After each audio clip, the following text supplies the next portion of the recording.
আচ্ছা, আপনি যে আমার মাদার প্ল্যান্টে যে দেখলেন, তার চেয়ে তো আপনাকে বলেছিলাম যে আপনি ওখানে গেলে পরে আরো পাগল হয়ে যাবেন।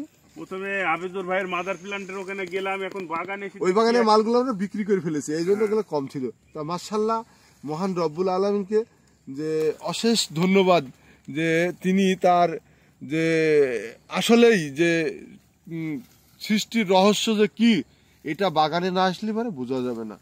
এতক্ষণ তো দেখলাম, একটা খেয়ে দেখি দিন একটা কম। হ্যাঁ, ভিতর থেকে দেখেন, এটা ভিতর থেকে দিন, সামনে তো মানুষজন সেলফি তোলে, ভিতর থেকেই দেখি, তোলেন দেখেন তো। ওরে এ তো রসে ভরা।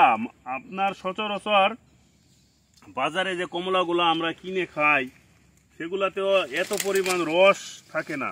এখানে দেখেন একটা কমলাতে দেখেন কি পরিমাণে রস। উনি আসলে খুবই সুন্দর এবং সুমিষ্ট।